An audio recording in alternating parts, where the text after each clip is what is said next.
आज हमारा है लेक्चर 9 सॉल्यूशन चैप्टर का। तो कल हमने जो लेक्चर 8 में प्रॉपर्टी कवर किया था, कौन सा था वो? Depression in freezing point. उसमें क्या था? डेल्टा टीएफ किसके इक्वल था? KF multiply by molality. M क्या है? Molality of solution. किसके इक्वल होती है molality? Number of moles of solute divided by mass of solvent in kilogram. तो आज हम पहले एक बार इसका एक क्वेश्चन जो एग्जाम में कभी कभी आ जाता है तो उसको देखेंगे। उसके बाद नेक्स्ट प्रॉपर्टी पे जाएंगे जिसका नाम है ऑस्मोटिक प्रेशर, जो फोर्थ कोलिगेटिव प्रॉपर्टी है। तो पहले क्वेश्चन लिख लो एक सबसे पहले।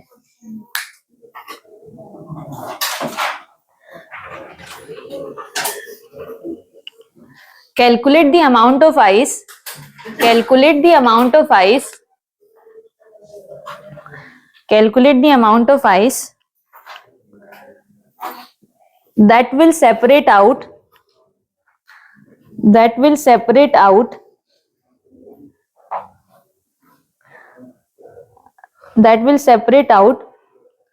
on cooling a solution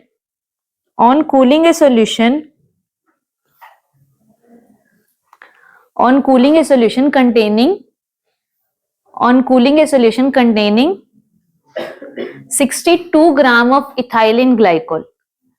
62 gram of ethylene, 2 gram of ethylene glycol। ठीक है। उसके बाद लिखना है in 250 gram of water, in 250 gram of water, in 250 gram of water to minus 9.3 degree Celsius, to minus 9.3 degree Celsius। या ऐसा भी हो सकता है two a difference of minus 9.3 degree Celsius. मतलब एक सॉल्यूशन है। इथाइलिन ग्लाइकोल का फॉर्मूला क्या होता है? पढ़ लो, जो सारे नाम भेज रखे उनको पढ़ लो। CH2OH, CH2OH। तो इसका मॉलिक्यूलर वेट कितना हो जाएगा? Molecular weight 62। अब इन्होंने क्या बोला है कि एक सॉल्यूशन है, उसमें क्या है? 62 ग्राम तो इथाइलिन ग्लाइकोल है और 250 ग्राम वाटर है। ठीक है। इसको जब फ्रीज किया गया, डेल्टा टी कितना दे रखा है? मतलब उसको प्लस में भी लिख सकते हैं, 9.3 डिग्री सेल्सियस लिख लो या फिर 9.3 केल्विन लिख लो। ये डेल्टा टी एफ है। इस फेस से हम इस फेस में गए। अब इसमें क्या हुआ है? सॉल्यूट का अमाउंट सेम रहेगा, ना। केएफ की वैल्यू हमको गिवन है। केएफ हमको दे रखा है 1.86 किलोग्राम पर केल्विन। पर केल्विन होता है क्या केल्विन होता है? केल्विन पर मोल। ये केएफ की वैल्यू हमको गिवन है। तो हमको बताना है कि कितनी आइस सेपरेट आउट हुई। तो अगर हम इस वाले सॉल्यूशन में जो सेकेंड फ्रीजिंग के बाद बना है उसमें अगर हम सॉल्वेंट का वेट निकाल ले तो टोटल वेट हमको पता है सॉल्वेंट का कितना था। बचा हुआ वेट किसका हो जाएगा? जो आइस में कन्वर्ट हो गया है। सॉल्वेंट का वेट 250 ग्राम था। इसमें कुछ वजन में पानी रहा होगा और कुछ में वो सेपरेट आउट हो गया होगा एज आइस। तो वो वेट निकालना है हमको। तो पहले इसमें सॉल्वेंट का वेट निकालो, कितना बचा हुआ होगा।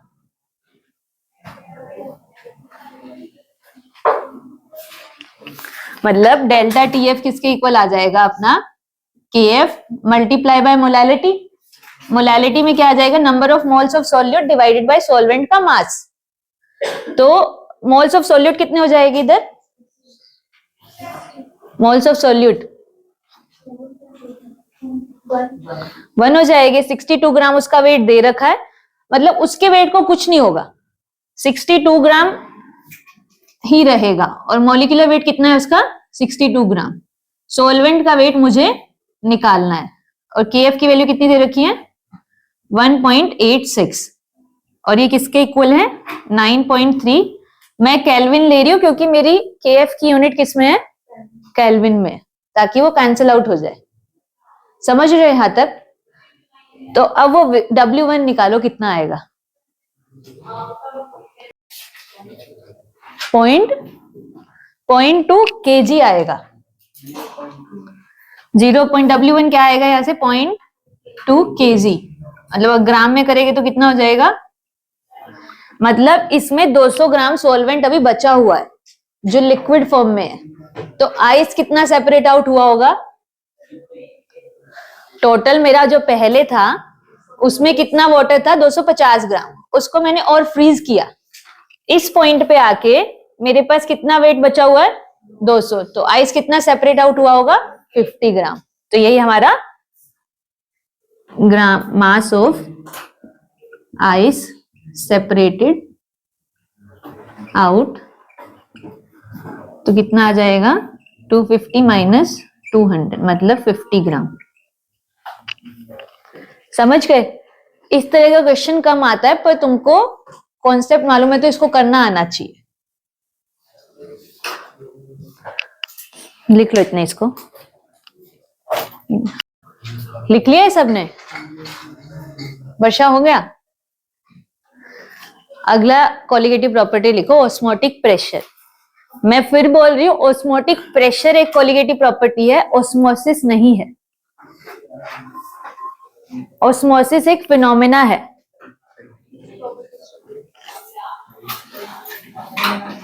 ये लिख लिया, इसको रब कर दो ना। पहले एक बार इसके कॉन्सेप्ट को समझते हैं। क्या होता है ऑस्मोटिक प्रेशर, ऑस्मोसिस क्या होता है? जब भी ऑस्मोसिस किसको बोलते हैं, spontaneous flow from solvent to solution. इस प्रोसेस को क्या बोला जाता है, वाया सेमी परमिएबल मेम्ब्रेन। मतलब एक मेरे पास कुछ ऐसा है, इसको सेपरेट कर रखा है एक सेमी परमिएबल मेम्ब्रेन से। ये मेम्ब्रेन नेचुरली भी अकर करती है, मतलब हमारी बॉडी में भी रहती है, और ये सिंथेसाइज भी की जा सकती है। सेमी परमिएबल मेम्ब्रेन की स्पेशलिटी क्या है कि उससे सिर्फ सॉल्वेंट मॉलिक्यूल पास होते हैं, सॉल्यूट पास नहीं हो सकता है। तो एक कंपार्टमेंट में मेरे पास है solution containing non volatile solute, और एक कंपार्टमेंट में है प्योर सॉल्वेंट। ठीक है। तो अब सेमी परमिएबल मेम्ब्रेन है, इससे सॉल्वेंट मॉलिक्यूल पास करेंगे। या फिर अगर डायरेक्ट हम बोलना चाहे तो लो कॉन्सेंट्रेशन से हाई कॉन्सेंट्रेशन मॉलिक्यूल्स का मूवमेंट होता है। सॉल्यूशन की कॉन्सेंट्रेशन हाई होगी, सॉल्वेंट में तो कोई सॉल्यूट है ही नहीं, तो उसकी कुछ कॉन्सेंट्रेशन रहेगी नहीं उसके रिस्पेक्ट में। तो लो कॉन्सेंट्रेशन से हाई कॉन्सेंट्रेशन मूवमेंट जो होता है वाई सेमी परमिएबल मेम्ब्रेन, उसको क्या बोला जाता है, ऑस्मोसिस। अब क्या होता है, ऑस्मोटिक प्रेशर क्या है, इसके फ्लो को रोकने के लिए हम जितना प्रेशर यहां पे एक्सर्ट करेंगे, जितना भी प्रेशर हमको यहाँ पे एक्सर्ट करना पड़ा, उस प्रेशर को हम बोलते हैं ऑस्मोटिक प्रेशर। कि वो एक इक्विलिब्रियम पे आ जाए कि अब ना और सॉल्वेंट इस साइड आए और वो जो फ्लो है वो रुक जाए। तो जो हम प्रेशर एक्सर्ट कर रहे हैं इस चीज के लिए, उसको बोला जाता है ऑस्मोटिक प्रेशर। क्लियर हुआ ये ऑस्मोटिक प्रेशर क्या है? और ये ऑस्मोटिक प्रेशर डिपेंड करता है तुम्हारे सॉल्यूट की कॉन्सेंट्रेशन पे। सॉल्यूशन की कॉन्सेंट्रेशन पे डिपेंड करना है ना, जितना यहाँ पे ज्यादा कॉन्सेंट्रेशन होगा उतना ज्यादा मुझे प्रेशर लगाना पड़ेगा ताकि मैं सॉल्वेंट के फ्लो को रोक पाऊं। तो तुमको सबसे पहले क्लैरिटी होनी चाहिए ऑस्मोसिस क्या होता है। लो कॉन्सेंट्रेशन से हाई कॉन्सेंट्रेशन सॉल्वेंट मॉलिक्यूल्स का मूवमेंट। सॉल्वेंट नहीं बोलना है, सॉल्यूट नहीं जा रहे इसमें, सॉल्वेंट मॉलिक्यूल्स मूव करते हैं और सेमी परमिएबल से कभी सॉल्यूट जा भी नहीं सकता है, वो इसकी खास बात है।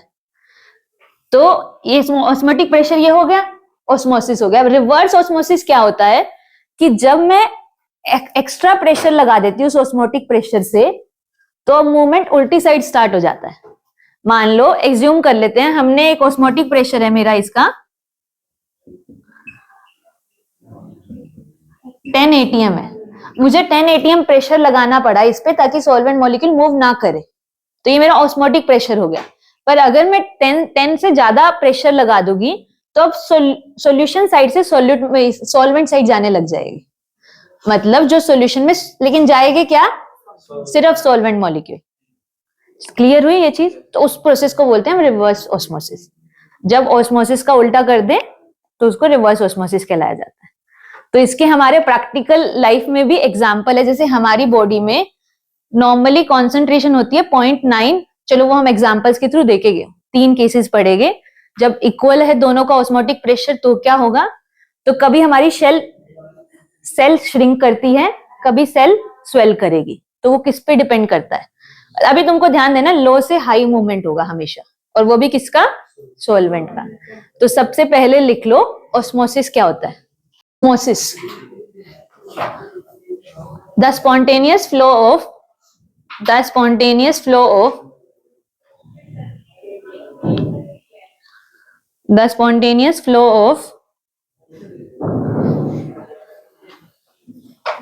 solvent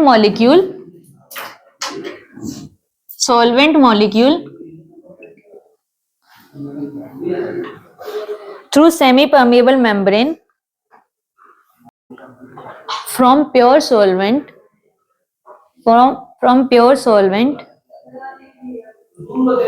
to the solution side is called osmosis.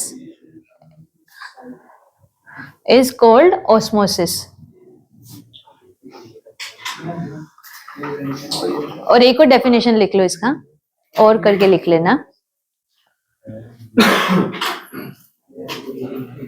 the spontaneous flow of solvent molecules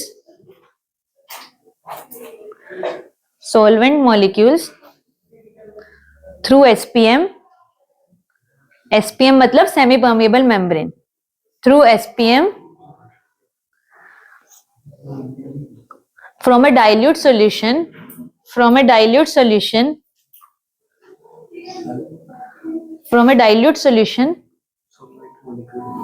through SPM from a dilute solution to concentrated solution is called osmosis. ठीक है, तो इसके बाद ये बना लो। तो ये है मेरा सेमी परमिएबल मेम्ब्रेन, ये है प्योर सॉल्वेंट, यहां से सॉल्वेंट मॉलिक्यूल्स मूव करेंगे यहाँ पे। ये क्या डिनोट कर रहा है, दोनों साइड एटमॉस्फेरिक प्रेशर तो लग ही रहा है, जो मैं एक्स्ट्रा प्रेशर लगा रही हूं जिसकी वजह से ये फ्लो रुक पा रहा है उसको हम बोलते हैं osmotic pressure.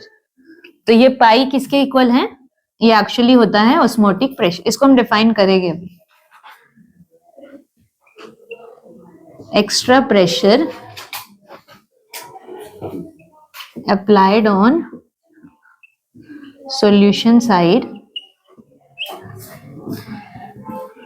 to prevent the flow of solvent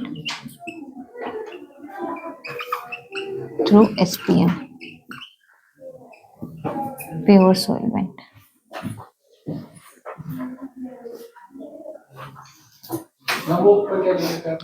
PATM plus pi, PATM तो दोनों साइड है, यहाँ पे मैं एक्स्ट्रा पाई अप्लाई कर रही हूँ जिसको मैं ऑस्मोटिक प्रेशर का नाम बोल रही हूँ।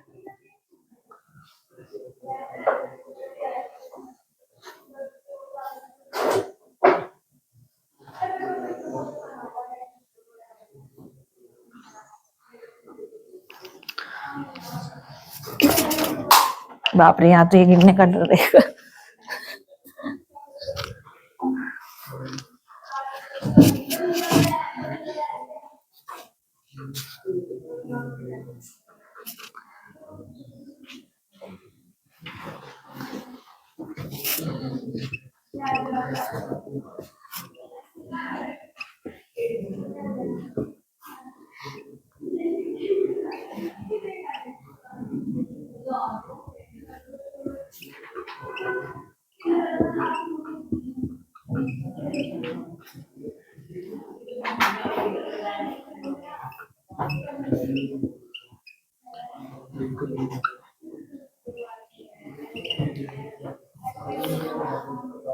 ये बना लिया है, बना लिया।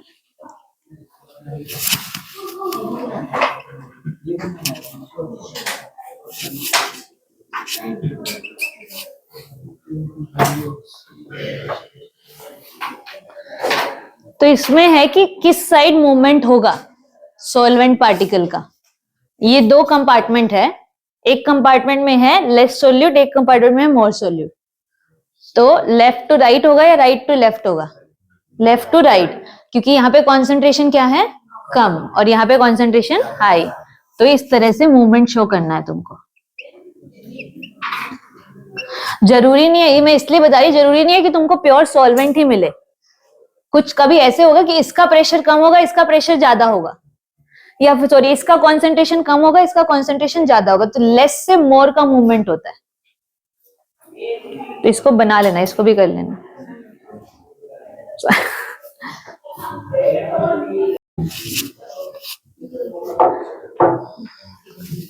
ह्यूमन सेल का एग्जाम्पल बहुत बार पूछा जाता है, उसमें हमको क्या देखना है, इसका कॉन्सेंट्रेशन जनरली रहेगा 0.9% mass by volume of NaCl। ठीक है, ये चीज रहती है ब्लड सेल की। तो अब 3 केसेस बन रहे हैं।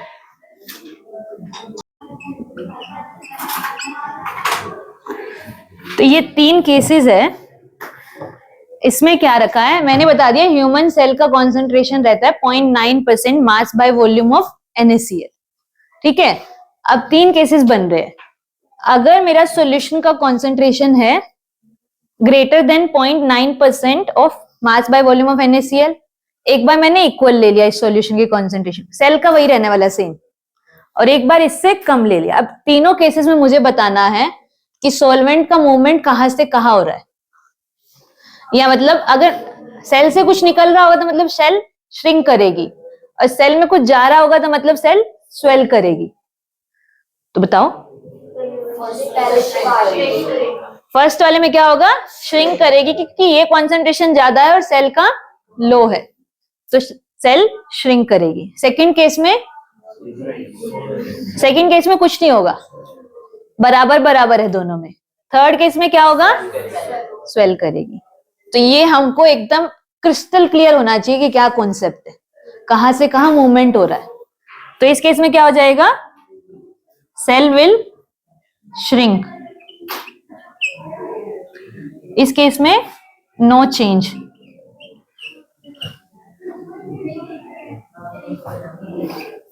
और इस केस में cell will swell.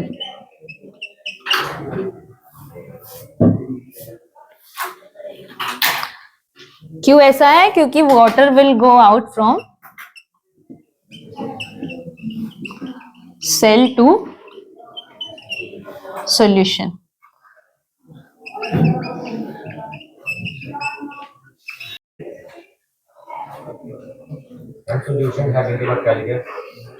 Solution having more concentration, मतलब greater than 0.9 mass by volume।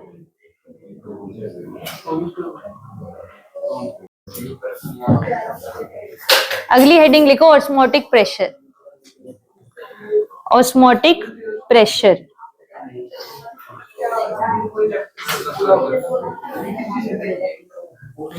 Osmotic pressure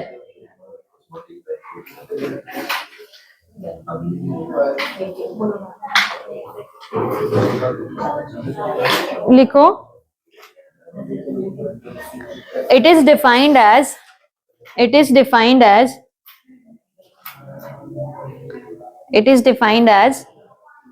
hydrostatic pressure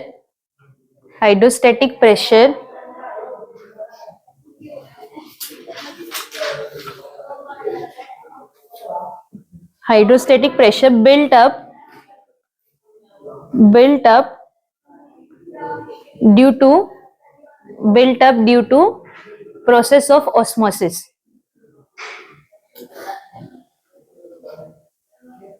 Process of osmosis.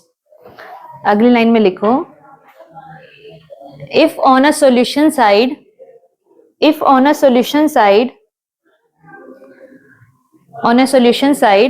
a pressure equal to osmotic pressure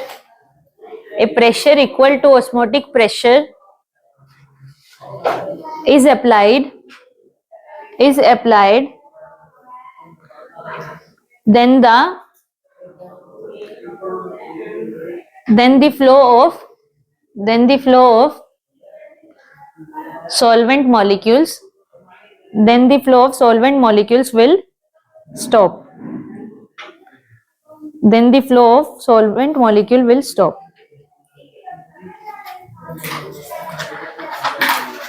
ठीक है, अभी सेमी परमिएबल मेम्ब्रेन के बारे में लिखते हैं. इसको तुमको बस याद ही रखना है कि कौन कौन सी मेम्ब्रेन सेमी परमिएबल होती है. तो अगर कहीं वो नाम लिखा आ जाए तो वो अंडरस्टूड है कि वो इस तरह का मूवमेंट करेगी. लिखो semi permeable membrane. Semi permeable membrane, SPM के नाम से भी बोला जाता है इसको.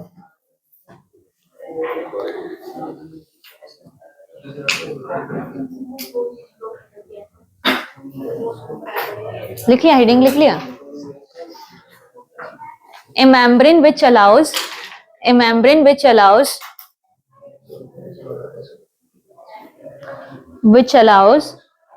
only solvent molecules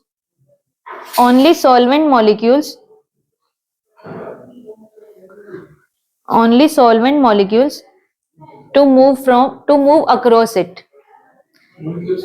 Only solvent molecules to move across it या to pass through it, कैसे भी बोल दो. Which allows only solvent molecules to move across it या to pass through it. दोनों चीजें से, दोनों लैंग्वेज सही है. नेचुरल में होती है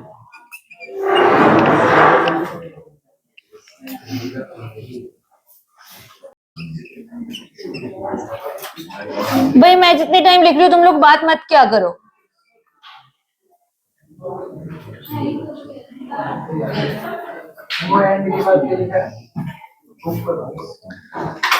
एंड सिलिकेट ऑफ निकल, आयरन, कोबाल्ट.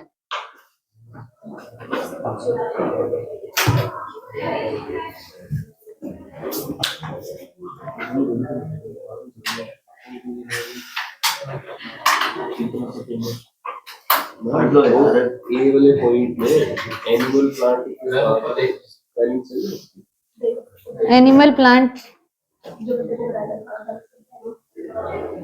नहीं, लेकिन तुमको मेम्ब्रेन की स्पेलिंग नहीं पता है क्या? बाकी तुझे फॉर्मूला कॉन्सेप्ट नहीं पता चलेगा. यहाँ पे तुझे सी का पता चल रहा है. गजब लोग हो तुम लोग, लेकिन सही में. नहीं, तुझे मेम्ब्रेन की स्पेलिंग नहीं आती है? आती है तभी तो कहा है. यहाँ पे मेम्ब्रेन सही लिखा हुआ है ना, तो यहाँ पे मतलब गलती से सी लग गया होगा. वो अंडरस्टूड है ना. छोड़ो चलो.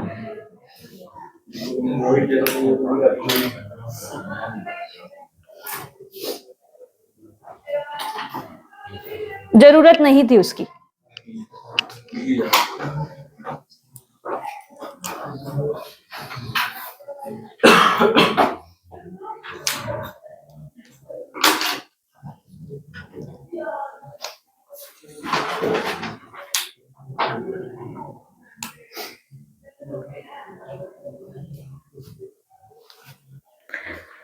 अब ये दोनों केसेस है.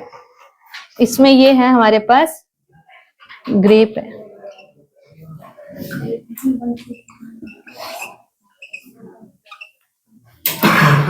ठीक है, ग्रेप्स को अगर हम डाल रहे हैं, एक सॉल्यूशन है यहाँ पे सैचुरेटेड NaCl सॉल्यूशन और दूसरा है डिस्टिल वाटर. तो दोनों केसेस में क्या ऑब्जर्वेशन हमको देखने को मिलेगा कुछ टाइम बाद?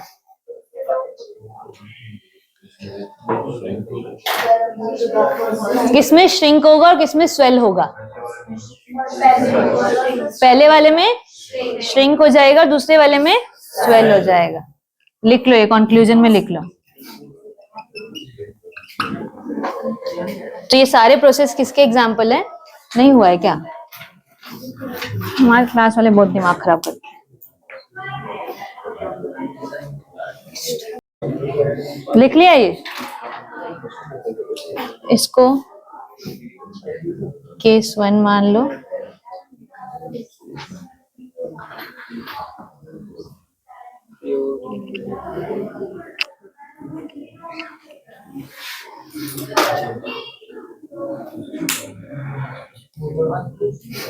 कंक्लूजन में लिखो, in case 1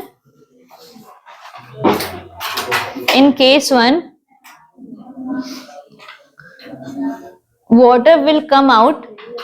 In case 1 water will come out from grape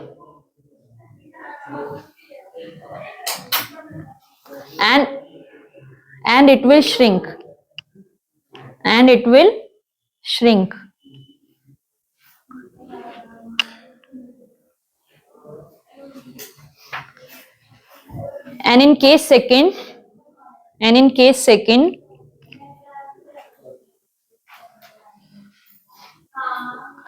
water will move into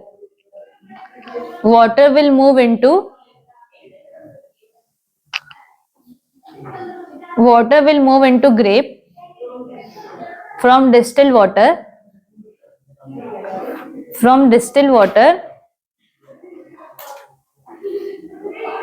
and it will swell.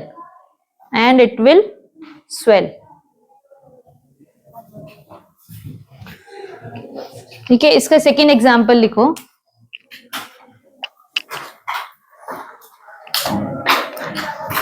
तो इसी तरह जब अचार को हम नमक वाले उसमें सॉल्यूशन में डालते हैं तो अचार श्रिंक करता है। मैंगो के अचार को जब हम फ्रेशली डाल रहे हैं, जब सब मसालों के साथ डालते हैं तो अचार क्या कर जाता है? श्रिंक कर जाता है। तो वो ये प्रोसेस करता है। नहीं देखा है क्या भाई ये चीज? मैंगो पिकल या कोई भी अचार डाल रहे हैं हम घरों में, तो उसमें नमक वमक का सॉल्यूशन जो डालते हैं वो क्या काम कर रहा है कि वो अचार वाला जो पानी है उससे मूव करके उस सॉल्यूशन में जा रहा है। तो ओवरऑल अचार क्या करेगा? श्रिंक कर जाएगा। तो वो बिकॉज ऑफ ऑस्मोसिस होता है। जाके अपनी मम्मियों से पूछ लेना, वो बता देगी तुमको।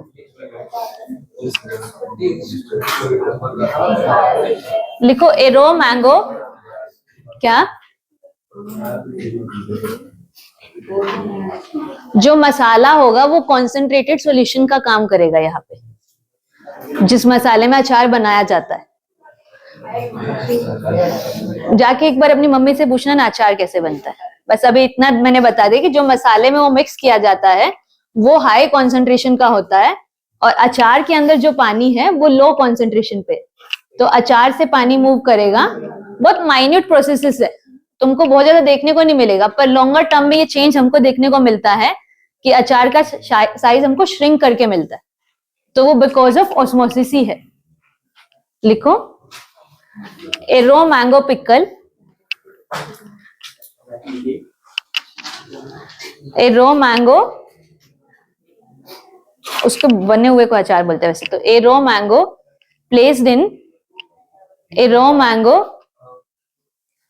प्लेस्ड इन जो वो श्रिंक होके बन रहा है उसको हम अचार बोल रहे हैं। A raw mango placed in concentrated NaCl solution. A raw mango placed in concentrated NaCl solution loses water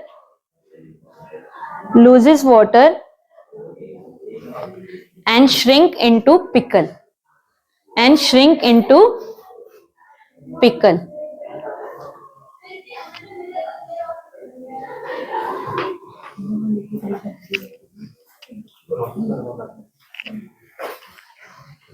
अगला एक और एग्जाम्पल लिखो। ये सारे एप्लीकेशन बेस्ड चीजें है, तो ये तुमको ध्यान देनी चाहिए क्योंकि इस पे डायरेक्ट क्वेश्चन पूछ लेते हैं। लिखो, people taking lot of salt, people taking lot of salt, people taking lot of salt, comma, experience water retention, experience water retention in tissue cell, experience water retention in tissue cell, in tissue cells. लिख लिया? this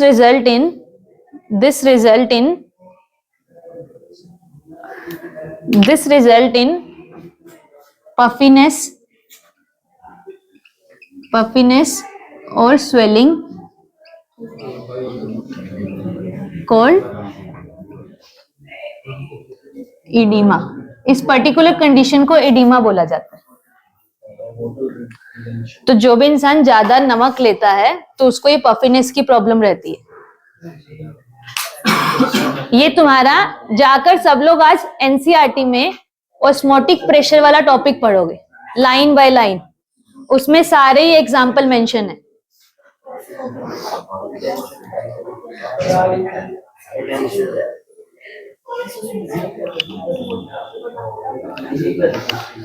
blood cells में ज्यादा salt चला जाएगा तो जो body का पानी है वो उसमें मूव करेगा, तो सेल स्वेल करेगी। नहीं, अपन मोटे नहीं, पर अपने को दिक्कत हो जाएगी।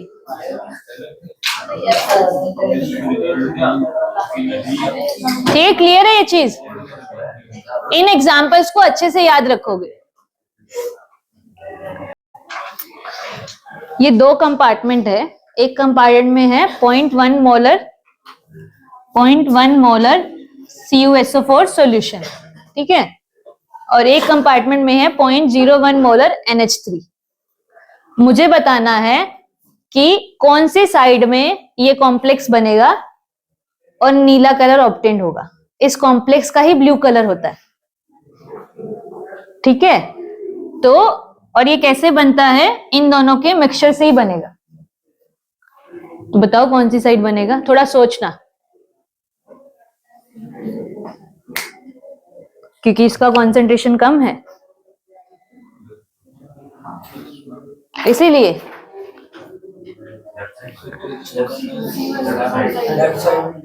ऑस्मोसिस में क्या मूव करता है, क्या मूवमेंट होता है?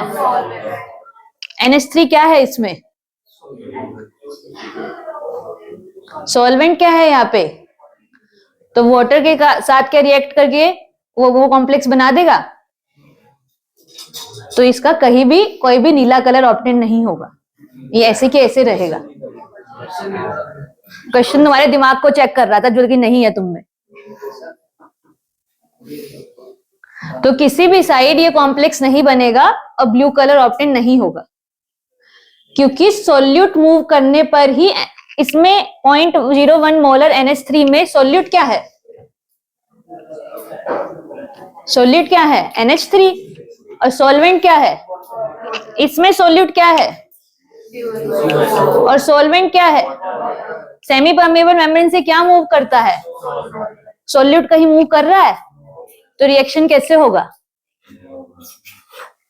लिखो, हाँ बना लो।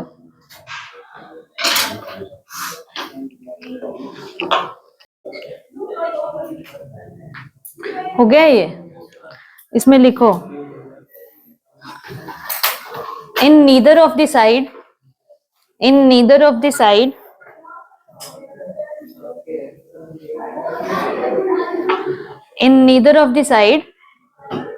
colored complex will form. In neither of the side color complex will form.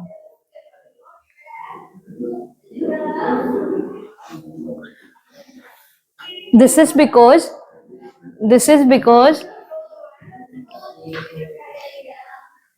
no solute particles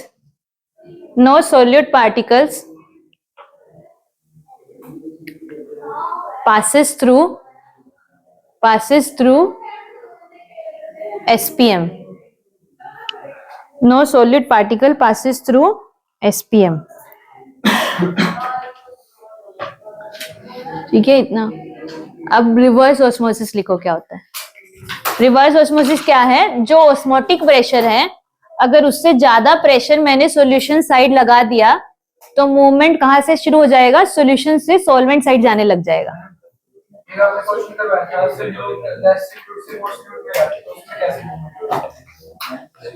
less solute से सॉल्वेंट की मूवमेंट थी, वो सोल्यूट की मूवमेंट नहीं थी.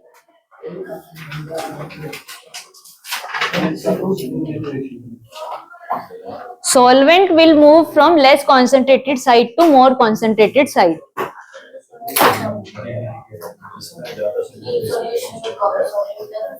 तो वो तो मैंने 2 कंपार्टमेंट में वो टर्म डिफाइन किया था कि सॉल्यूशन 1 क्या बोल रहा है और सॉल्यूशन 2 क्या बोल रहा है, पर मैंने ये तो कहीं नहीं लिखवाया कि सॉल्यूट मूव करेगा.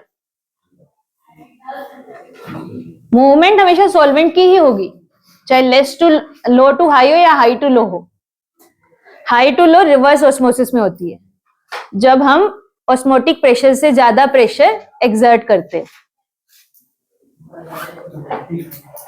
लिखो रिवर्स ऑस्मोसिस लिखो.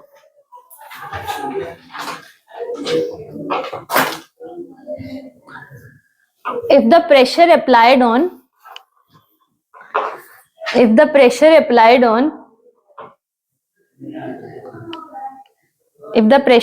on solution side, if the pressure applied on solution side is more than the osmotic pressure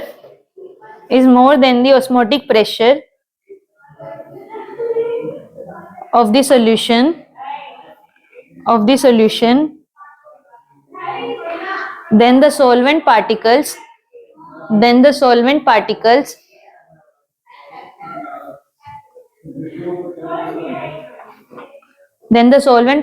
will move from solution side to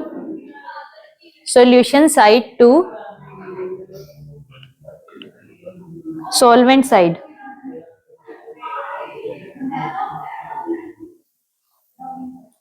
This process is known as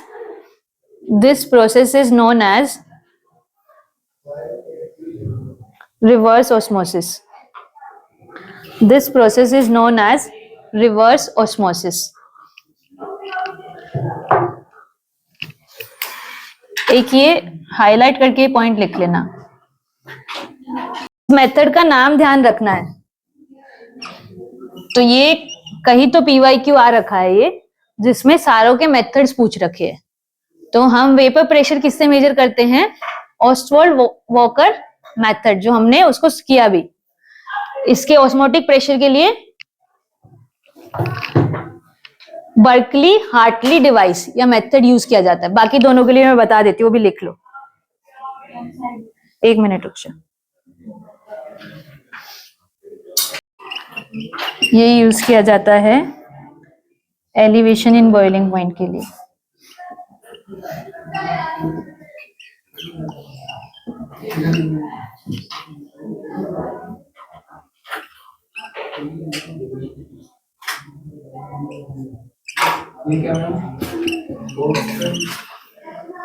एक second. कॉटरेल्स method.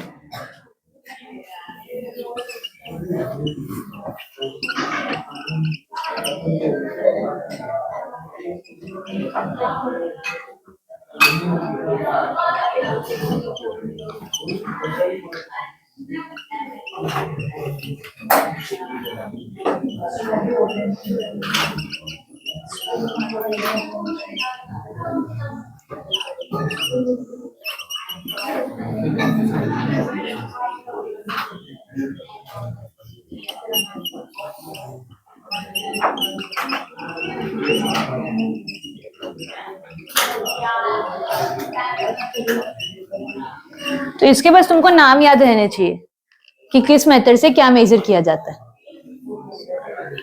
कोटरेल्स method जो elevation in boiling point बताता है, Rust method depression in freezing point बताता है, और आरएलवीपी हम देख चुके हैं, Oswald and walker method. Rust method कौन से वाला? Ostwald and walkers method. नहीं, तो जो डीसैलाइनेशन होता है, जो ये हम फिल्टर्स यूज करते हैं, उसमें कौन सा प्रोसेस होता है? रिवर्स ऑस्मोसिस होता है। तो जो इम्प्योर वाटर होता है, जिसमें मैग्नीशियम में ऐसे आयंस प्रेजेंट है जो हमारी बॉडी को नहीं चाहिए, तो उससे प्योर वाटर का निकलना ही रिवर्स ऑस्मोसिस का एग्जाम्पल है। तो उसमें कुछ ऐसा रहता होगा कि उसमें एक्स्ट्रा प्रेशर लगाया जाता होगा ऑस्मोटिक प्रेशर से, तो इसीलिए सॉल्यूशन साइड से सॉल्वेंट मूव करता है। तो जो सारे आरओ बोले जाते हैं ना, आरओ का पानी है, आरओ का पानी है, तो वो इसी आरओ का पानी है।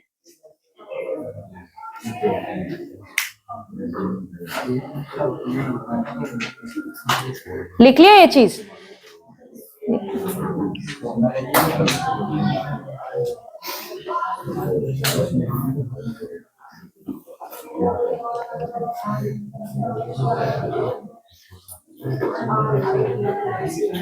RLVP relative lowering of vapour pressure. भाई तुम लोगों की बात क्यों शुरू हो जाती है? तो बाद में समझ लेना।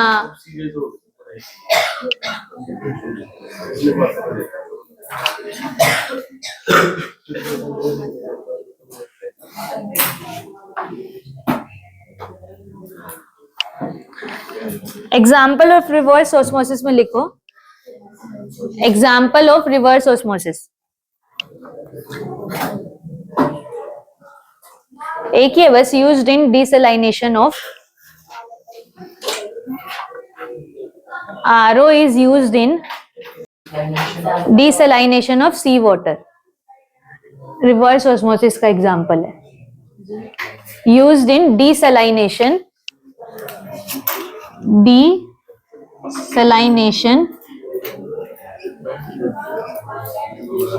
desalination of sea water.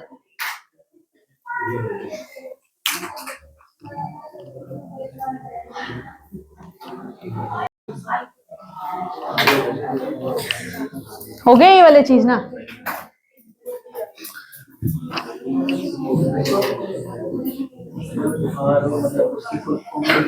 हाँ, reverse osmosis.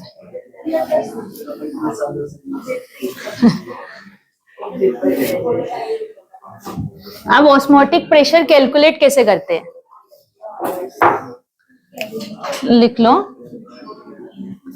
How to calculate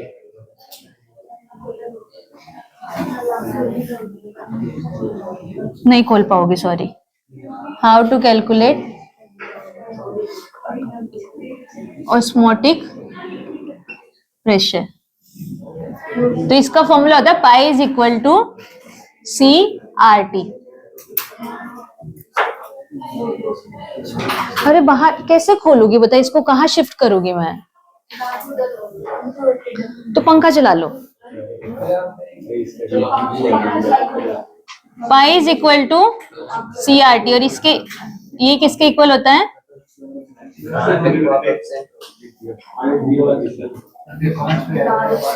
इस साइड वाला मत चला।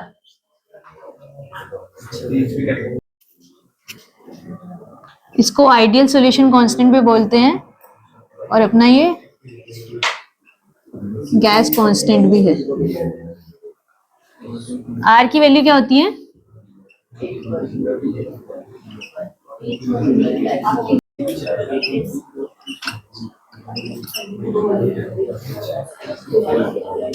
ये कुछ फॉर्मूलाज है जिससे हमको इसके न्यूमेरिकल सॉल्व करने हैं। Pi is equal to CRT, बस ये चीज याद रखनी है। ऑस्मोटिक प्रेशर किसके इक्वल है? CRT के इक्वल। C क्या है? Concentration of solution. Concentration of solution. R यहाँ पे मैंने ये वैल्यू क्यों लिखी है?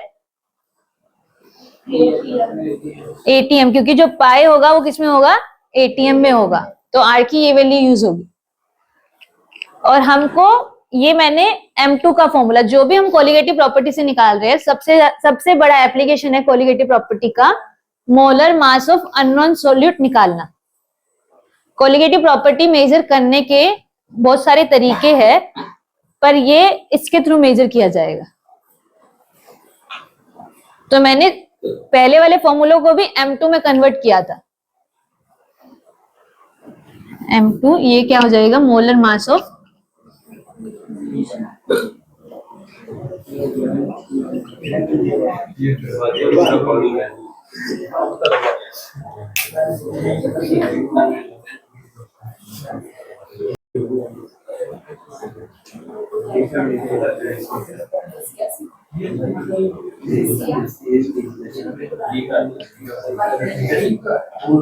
भाई बात मत करो, ये सब बात रिकॉर्ड होती है, चुपचाप नहीं बैठा जाता है तुमसे।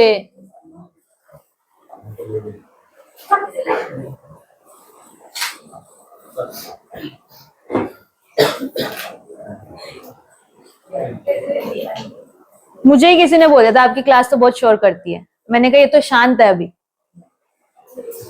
इनका शोर वाला तो सुना नहीं है।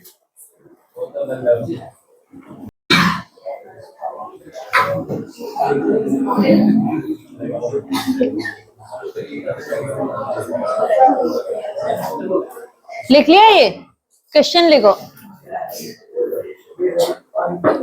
Calculate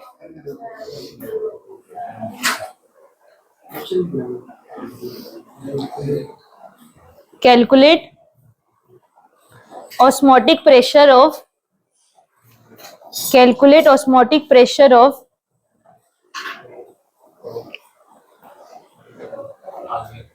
0.1 molar urea solution, 0.1 molar urea solution at 300 Kelvin. At 300 Kelvin. Calculate osmotic pressure of 0.1 molar urea solution, molar, at 300 Kelvin. निकालो।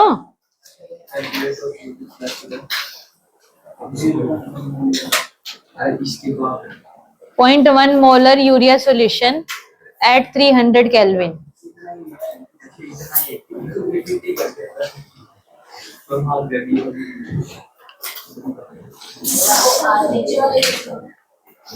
कुछ सोचो।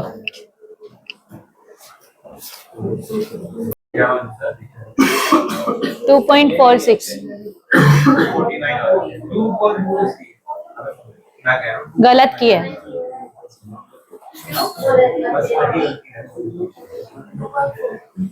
2.46 ATM।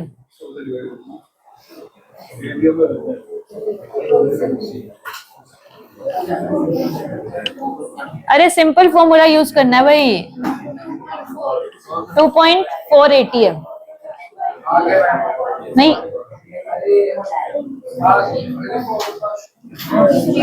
कंसंट्रेशन कितनी दे रखी है? पंखा बंद करियो ना।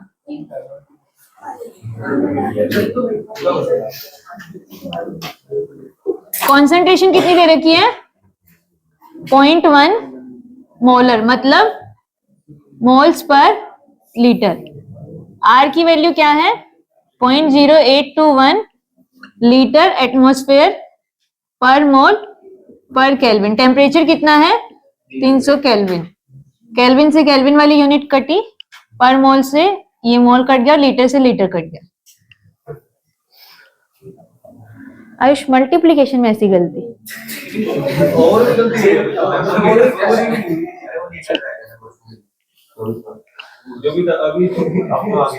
2.46 ATM। यूनिट लगाया करो भाई।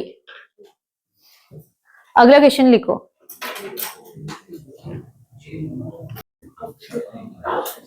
220 तक। If 10 gram of an unknown solute, if 10 gram of an unknown solute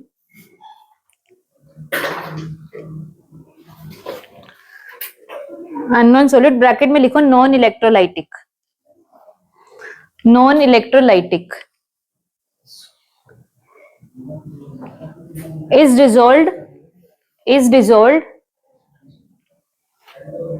dissolved to make 500 ml of solution is dissolved to make 500 ml of solution,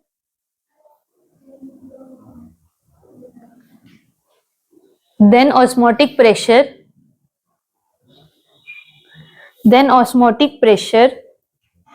at 300 Kelvin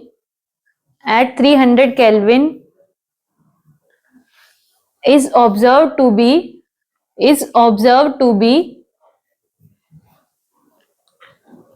1.23 atm. 1.23 atm. Find the molecular weight of solute. Find the molecular weight of solute.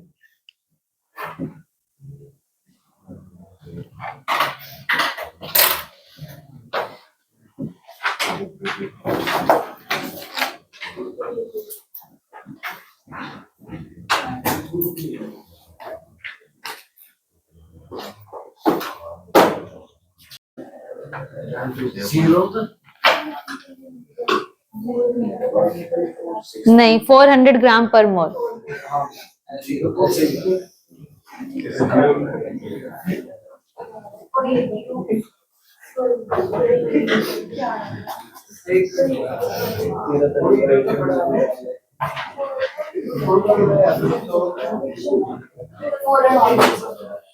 Four 400 ग्राम पर मोल. इसी फॉर्मूले में सब कुछ put करना है.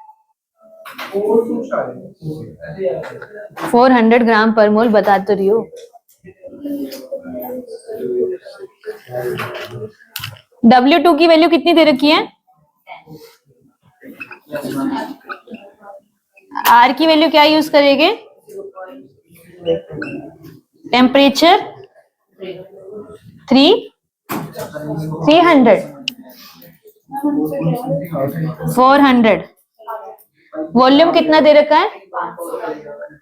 500 ml में अगर है. और प्रेशर ठीक है, वो तो कट जाएगा सब. इसको कैलकुलेट करके जो आंसर आएगा वो मॉलिक्यूलर वेट हो जाएगा 400 ग्राम.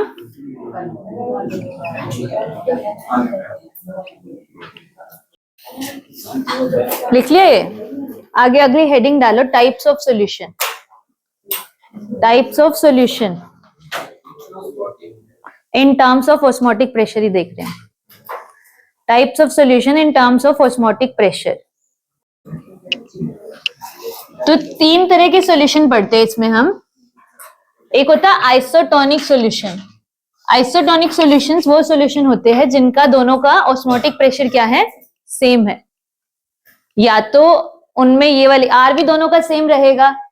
आइसोटोनिक सॉल्यूशन के लिए मान लो एक सॉल्यूशन 1 है, एक सॉल्यूशन 2 है, तो उनका पाई 1 और पाई 2 क्या हो जाएगा? सेम. ऐसे सॉल्यूशंस को बोला जाता है आइसोटोनिक सॉल्यूशन. 2 हम देखते हैं रिलेटिव टर्म्स में. हाइपरटोनिक होता है और हाइपोटोनिक होता है. हाइपर मतलब ज्यादा ऑस्मोटिक प्रेशर वाला और हाइपो मतलब कम वाला. तो ये रिलेटिव में देखा जाएगा कि मतलब एक उसमें से हाइपर होगा और दूसरा हाइपोटोनिक होगा. तो लिख लो पहले आइसोटोनिक सॉल्यूशन लिखो पहले.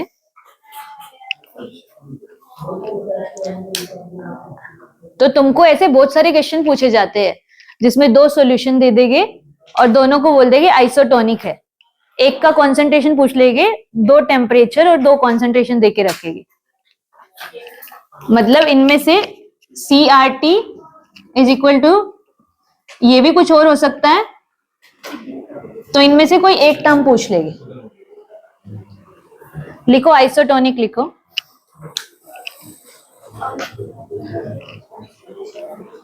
Two solutions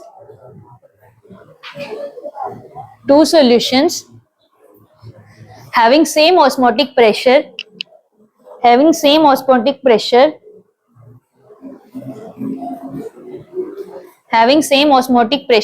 are considered as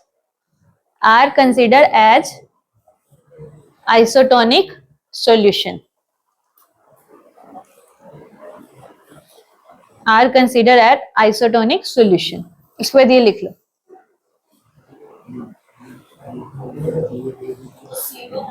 हाँ C1. ऑस्मोटिक प्रेशर सेम रहेगा, कंसंट्रेशन अलग अलग हो सकती है. अगर टेम्परेचर सेम रहेगा तो मतलब उनकी कॉन्सेंट्रेशन भी सेम है, तो इसको हम ऐसे भी लिख सकते हैं C1T1 is equal to C2T2। आगे लिखो hypertonic and hypotonic solution. Second point में दोनों एक साथ लिखो, hypertonic and hypotonic. Hypertonic and hypotonic लिख लिया ये। इसमें लिखो consider two solution, consider two solution, consider two solution 1 and 2, consider two solution 1 and 2 in which pi 2 is greater than pi 1, in which pi 2 is greater than pi 1। मतलब osmotic pressure of second solution is greater than osmotic pressure of first solution, then second solution is called, then second solution is called, क्या बोला जाएगा उसको, hypertonic. then second solution is called hypertonic